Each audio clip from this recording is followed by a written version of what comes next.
کہ اللہ کی عبادت کرو، اس کے ساتھ کسی کو شریک مت کرو۔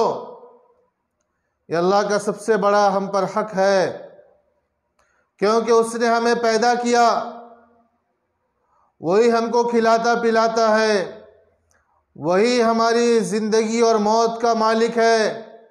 جب میں بیمار ہوتا ہوں تو وہی شفا دیتا ہے۔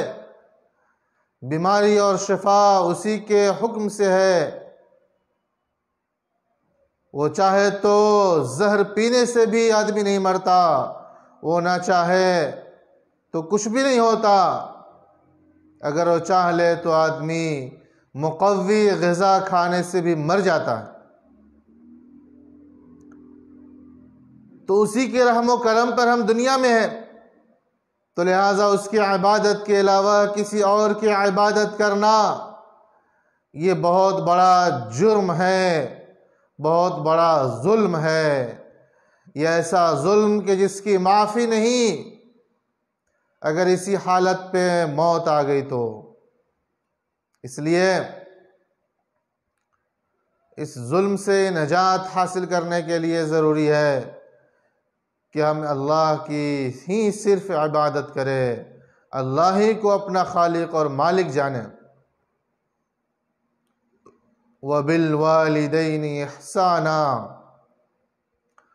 اور دوسرا حکم دیا گیا کہ والدین کے ساتھ احسان کا معاملہ کریں۔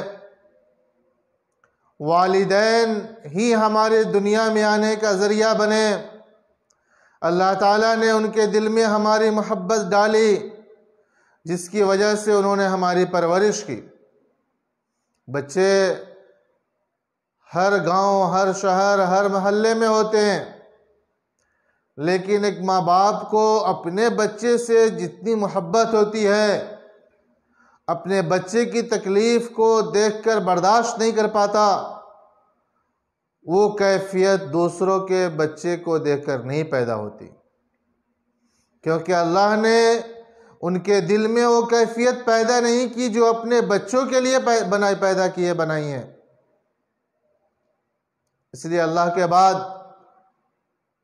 اللہ کی عبادت کے بعد، اس کے حمد و ثنا کے بعد اللہ نے دوسرے نمبر پہ والدین کا ذکر کیا کہ ان کے ساتھ حسن سلوک سے پیش آیا جائے۔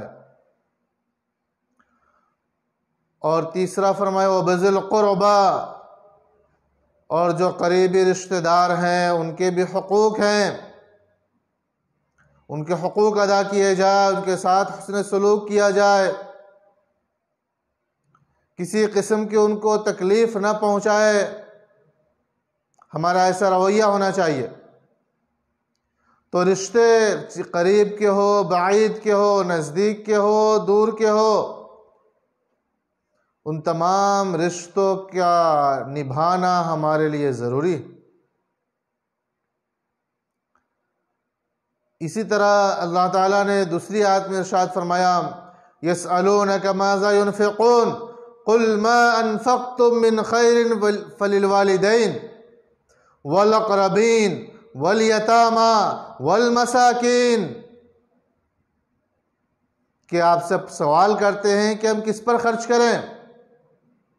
آپ کہہ دیجئے کہ جو تم خرچ کرو گے اس میں سب سے زیادہ بہتر یہ ہے کہ تو اپنے والدین پر خرچ کرو، اس کے بعد اپنے رشتہ داروں پر، یتیموں پر، مسکینوں پر، اور جو دیگر ضرورت مند ہیں ان پر، لیکن ان میں سب سے زیادہ، ان پہ جو سب سے زیادہ گہرا رشتہ تعلق ہے، ان کو پہلے ہم ان کے ضروریات پوری کرنے کی فکر کریں۔